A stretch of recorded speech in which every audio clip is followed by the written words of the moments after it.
میں آپ کے لیے اکنامکس کی ایک اگلی تھیوری جو کہ رابنس نے 1931 میں پیش کی تھی وہ لے کر آیا ہوں. اس تھیوری کے بارے میں پہلے کچھ سمجھ لیتے ہیں کہ تھیوری میں ہم لوگ کیا پڑھیں گے. تو سب سے پہلے میں آپ کو یہ بتاتا چلوں یہ جو تھیوری پیش کی تھی پروفیسر رابنس نے پیش کی تھی. انہوں نے 1931 یعنی کہ 1931 میں اپنی ایک کتاب لکھی جس کا نام تھا پرنسپل آف اکنامکس، جس میں انہوں نے اپنی ایک ایسی زبردست تھیوری پیش کی جو آج تک ہماری اس دنیا میں فالو کی جا رہی ہے. انہوں نے کہا کہ ہم جو بھی کام کر رہے ہیں، انہوں نے جو اس سے پہلے جتنی بھی دو تھیوریز تھی ایڈم اسمتھ کی اور مارشل کی اس کو رد کیا اور انہوں نے اپنی ایک الگ تھیوری پیش کی جس کا نام تھا economics is a science of scarcity and choice, یعنی کہ معاشیات کامیابی اور انتخاب کا علم ہے. اس تھیوری کے ذریعے انہوں نے یہ سمجھانے کی کوشش کی کہ ہم جو بھی کام کرتے ہیں صرف اور صرف پیسے کمانے کے لیے یا مٹیریل ویلفیئر کے لیے نہیں کرتے. ہمارا جو بھی پیسہ کمانا ہے، جو بھی کام جو لائف گزار رہے ہوتے ہیں، اس میں ہمارے جو نیچرل ایشوز ہیں اس کے اوپر رابنس نے کافی حد تک جو ہے تحقیق کی اور اس کو اجاگر کیا. تو چلتے ہیں ان کی ڈیفینیشن کے اوپر. انہوں نے اپنی جو ڈیفینیشن تھی، جو ان کی تھیوری تھی، اس میں انہوں نے 4 پوائنٹ کو ڈسکس کیا تھا.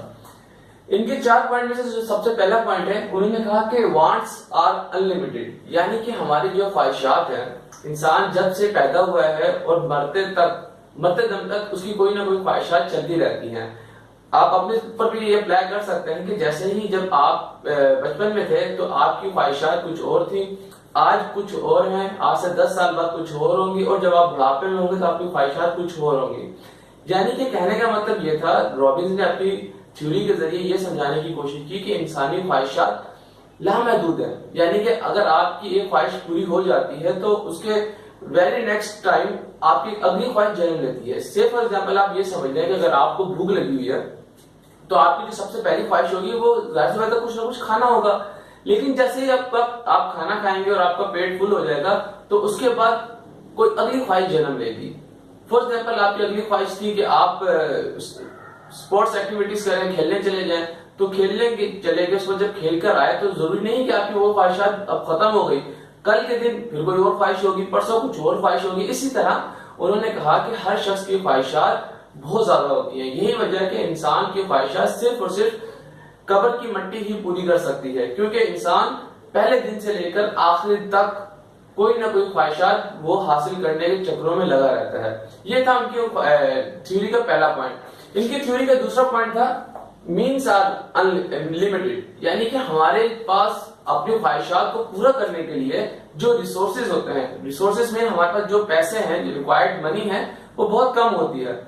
سے فار ایگزامپل اگر میری خواہش ہے کہ میرے پاس اچھی سی BMW گاڑی ہو تو اس کو پورا کرنے کے لیے مجھے ایک ریکوائرڈ اماؤنٹ چاہیے ہوگا، یعنی کہ مجھے ایک سرٹین اماؤنٹ چاہیے ہوگا. اگر میرے پاس اتنے پیسے ہیں اور میں اس کو پورا کر لیتا ہوں تو اس کے بعد بھی میری کوئی اور خواہش جنم لے سکتی. سے فار ایگزامپل میں کہہ سکتا ہوں کہ مجھے اپنے کوئی بزنس اسٹارٹ کرنا ہے، تو بزنس کو اسٹارٹ کرنے کے لیے جو مجھے اماؤنٹ چاہیے ہوگا تو یہ میرے ریسورسز ہوں گے. یعنی کہ جب انسان کی ایک خواہش پوری ہو جاتی ہے تو اس کے بعد دوسری خواہش جب جنم لیتی ہے تو اس کو پورا کرنا اتنا آسان کام نہیں ہوتا.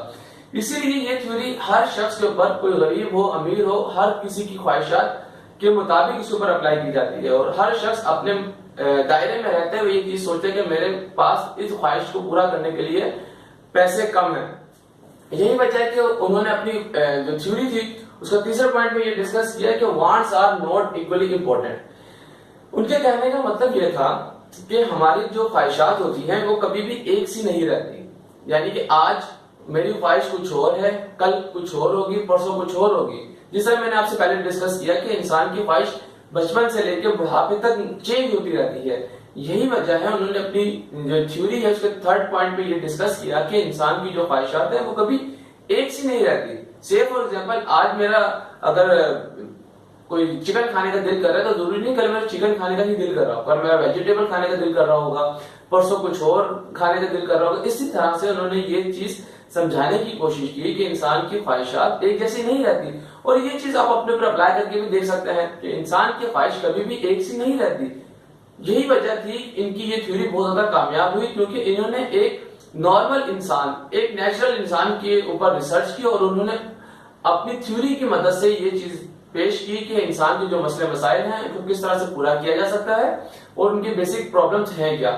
ان کی تھیوری کا جو چوتھا پوائنٹ تھا وہ تھا کہ مینز ہیو الٹرنیٹیو یوزز، یعنی کہ اگر آپ کے پاس جو مینس ہے، جو ریسورسز ہیں وہ کم ہے پورا کرنے کے لیے، آپ کی جو ریکوائرمنٹ ہے خواہش کو پورا کرنے کے لیے، تو آپ کسی دوسری خواہش کی طرف ڈائیورٹ ہو جاتے ہیں. سے فار ایگزامپل میں آپ کو یہ سمجھاتا ہوں کہ میری خواہش ہے BMW لینے کی، لیکن میرے پاس اتنے وسائل نہیں ہیں، پیسے نہیں ہیں، تو میں کسی اور گاڑی کی طرف ڈائیورٹ ہو کے میں اس کو پرچیز کرنے کی کوشش کروں گا.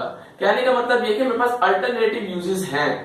میں اگر ایک بہت مہنگی 50 لاکھ کی گاڑی نہیں خرید سکتا تو میں ایک 25-30 لاکھ کی گاڑی خریدنے کے حیثیت رکھتا ہوں. یہ انہوں نے اپنی تھیوری میں سمجھانے کی کوشش کی. اگر آپ اپنے ارد گرد اور اپنے اوپر یہ تھیوری اپلائی کر کے دیکھیں تو آپ کو بآسانی یہ سمجھ میں آئے گا کہ ہمارے جو بیسک 4 پرابلمز ہیں انسان کے وہ یہی ہیں. ہماری خواہشات بہت لامحدود ہیں، لیکن اس کو پورا کرنے کے لیے ہمارے پاس پیسے محدود ہوتے ہیں.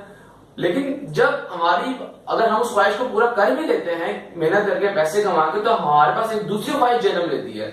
ہم دوسری خواہش کو پورا کرتے ہیں تو تیسری خواہش جنم لیتی ہے. اسی طرح کرتے کرتے جب تک ہم اس دنیا میں موجود رہیں گے تب تک ہماری خواہشات بڑھتی رہیں گی. اور چوتھے پوائنٹ میں انہوں نے یہ ڈسکس کیا کہ اگر آپ کی ایک بہت بڑی خواہش پوری نہیں ہو سکتی تو آپ ایک چھوٹی خواہش کو پورا کرنے کی حیثیت رکھتے ہیں تو آپ اس خواہش کو پورا کریں گے. یہی وجہ تھی کہ ان کی یہ تھیوری جو کہ انہوں نے 1931 میں پیش کی، اور آج تک ان کی یہ تھیوری پورے طریقے سے دنیا میں اپلائی ہو رہی ہے اور لوگ اس سے استفادہ حاصل کر رہے ہیں.